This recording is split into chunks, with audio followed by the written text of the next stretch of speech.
ಎಲ್ಲರಿಗೂ ನಮಸ್ತೆ. Shobha's daily vlogs ಚಾನಲ್ಗೆ ಸ್ವಾಗತ. ಈ ವಿಡಿಯೋದಲ್ಲಿ ನಾನು ನಿಮಗೆ ಚಿಯಾ ಸೀಡ್ ಬಗ್ಗೆ ತಿಳಿಸ್ಕೊಡ್ತಿದ್ದೇನೆ. ಅದಕ್ಕೂ ಮುಂಚೆ ಯಾರೆಲ್ಲ ನನ್ನ ಚಾನಲ್ನ ನೋಡ್ತಿದ್ದೀರಾ, ಈ ವಿಡಿಯೋನ ಲೈಕ್ ಮಾಡಿ, ಶೇರ್ ಮಾಡಿ. ಹಾಗೆ ನನ್ನ ಹೊಸ ವಿಡಿಯೋ ಹಾಕಿದ ತಕ್ಷಣ ನೋಟಿಫಿಕೇಷನ್ ಬರಬೇಕು ಅಂದರೆ ಕೆಳಗೆ ಇರುವ ಬೆಲ್ ಐಕಾನ್ ಒತ್ತಿ ನನ್ನ ಚಾನಲ್ನ ಸಬ್ಸ್ಕ್ರೈಬ್ ಮಾಡಿ. ಚಿಯಾ ಸೀಡನ್ನು ದಿನಕ್ಕೆ ಎಷ್ಟು ಸೇವಿಸಬೇಕು, ಯಾವಾಗ ಸೇವಿಸಬೇಕು ಅಂದರೆ ಚಿಯಾ ಸೀಡನ್ನು ದಿನಕ್ಕೆ 2 ಟೇಬಲ್ ಸ್ಪೂನಷ್ಟು ಸೇವಿಸಬೇಕು. ಚಿಯಾ ಸೀಡನ್ನು ರಾತ್ರಿ ನೆನೆಸಿ ಬೆಳಿಗ್ಗೆ ಖಾಲಿ ಹೊಟ್ಟೆಗೆ ಕುಡಿಯೋದ್ರಿಂದ ತುಂಬ ಪ್ರಯೋಜನಗಳಿದೆ. ಚಿಯಾ ಸೀಡ್ಸಲ್ಲಿ ಅತಿ ಹೆಚ್ಚಾಗಿ ಪೌಷ್ಟಿಕಾಂಶಗಳಿವೆ. ಚಿಯಾ ಸೀಡನ್ನು ರೆಗ್ಯುಲರಾಗಿ ಸೇವಿಸೋದ್ರಿಂದ ನಮ್ಮ ದೇಹದ ತೂಕ ಕಡಿಮೆ ಆಗುತ್ತೆ. ಹಾಗೆ ಚಿಯಾ ಸೀಡಲ್ಲಿ ಹೆಚ್ಚಾಗಿ ನಾರಿನಾಂಶ ಇದೆ. ಚಿಯಾ ಸೀಡ್ ಬಳಸೋದ್ರಿಂದ ಸ್ಕಿನ್ ಗ್ಲೋ ಆಗುತ್ತೆ, ಹಾಗೆ ಸುಕ್ಕುಗಳು ನಿವಾರಣೆ ಆಗುತ್ತದೆ.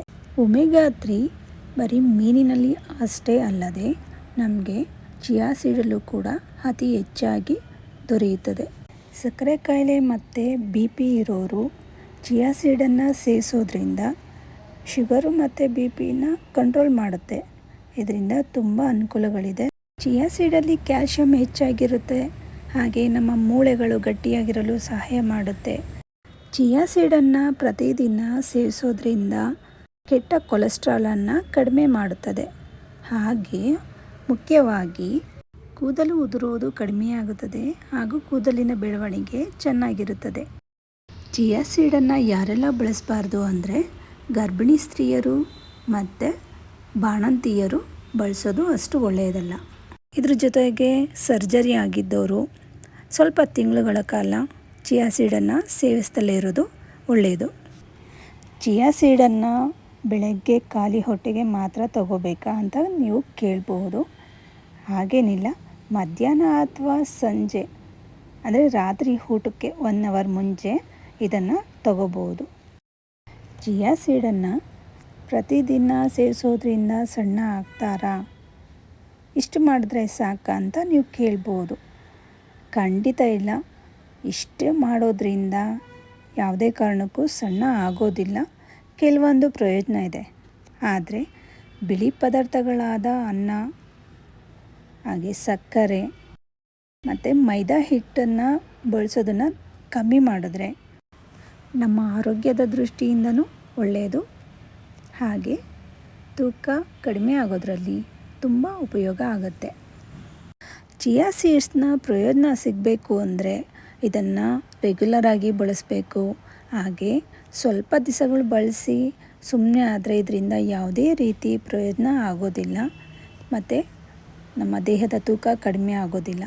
ಕೆಲವರು 1 ವಾರ, 2 ವಾರ, 3 ವಾರ ತಗೊಂಡು ಇದರಿಂದ ಸಣ್ಣ ಆಗಿಲ್ಲ ಅಂತ ಮತ್ತೆ ಅದನ್ನು ಅಲ್ಲಿಗೆ ನಿಲ್ಲಿಸ್ತಾರೆ.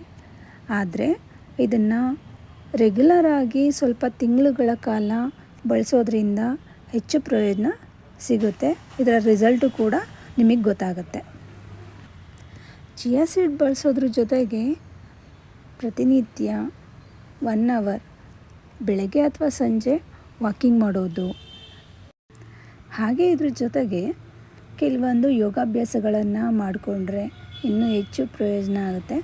ಇದ್ರ ಜೊತೆಗೆ ಕೆಲವೊಂದು ಎಕ್ಸಸೈಸ್ಗಳನ್ನ ಮಾಡೋದನ್ನು ಸಹ ತುಂಬ ಒಳ್ಳೆಯದು. ಚಿಯಾ ಸೀಡ್ಸನ್ನು ದೊಡ್ಡವರು ರೆಗ್ಯುಲರಾಗಿ ಬಳಸಿ, ಹಾಗೆ ಚಿಕ್ಕ ಮಕ್ಕಳಿಗೆ ಅಂದರೆ ಒಂದು 5 ರಿಂದ 6 ವರ್ಷದ ಒಳಗಿನ ಮಕ್ಕಳಿಗೆ ಕೊಡೋದು ಅಷ್ಟು ಒಳ್ಳೆಯದಲ್ಲ. ನಾನು ಪ್ರತಿದಿನ ಚಿಯಾ ಸೀಡ್ಸನ್ನು ಬಳಸುತ್ತೇನೆ. ಹಾಗೆ 1 ಗ್ಲಾಸ್ ನೀರಿಗೆ 1 ಟೇಬಲ್ ಸ್ಪೂನಷ್ಟು ಚಿಯಾ ಸೀಡ್ಸನ್ನು ಹಾಕಿ ರಾತ್ರಿ ನೆನೆಸಿಟ್ಟು ಬೆಳಗ್ಗೆ ಉಪಯೋಗಿಸಬಹುದು. ಇದನ್ನು ಖಾಲಿ ಹೊಟ್ಟೆಗೆ ಸೇವಿಸೋದಕ್ಕೂ ಮುಂಚೆ 1 ಗ್ಲಾಸ್ ಬಿಸಿ ನೀರು ಕುಡಿದು ನಂತರ ಚಿಯಾ ಸೀಡ್ಸ್ ನೀರನ್ನು ಕುಡಿಯೋದು ತುಂಬ ಒಳ್ಳೆಯದು. ಹಾಗೆ ಈ ಚಿಯಾ ಸೀಡ್ ನೀರಿಗೆ ಸ್ವಲ್ಪ ನಿಂಬೆ ರಸ ಬೆರೆಸಿ ಕುಡಿಯೋದ್ರಿಂದ ತೂಕ ಕಡಿಮೆ ಆಗೋದಕ್ಕೆ ಇನ್ನೂ ಹೆಚ್ಚಿನ ಉಪಯೋಗ ಆಗುತ್ತದೆ. ಇದಕ್ಕೆ ಉಪ್ಪು ಮಿಕ್ಸ್ ಮಾಡಿ ಬೇಕಾದರೂ ಕುಡಿಬಹುದು. ಕೆಲವ್ರಿಗೆ ಇಷ್ಟ ಆಗಿಲ್ಲ ಅಂದರೆ ಇದಕ್ಕೆ ಸ್ವಲ್ಪ ಬೆಲ್ಲ ಬೆರೆಸಿ ಮಿಕ್ಸ್ ಮಾಡಿ ಪಾನಕ ರೀತಿ ಮಾಡಿ ಕುಡಿಬಹುದು. ಈ ಮಾಹಿತಿ ನಿಮಗೆ ಇಷ್ಟ ಆಗಿದ್ದಲ್ಲಿ ಪ್ಲೀಸ್ ಲೈಕ್ ಮಾಡಿ, ಶೇರ್ ಮಾಡಿ, ಸಬ್ಸ್ಕ್ರೈಬ್ ಮಾಡಿ. Thank you.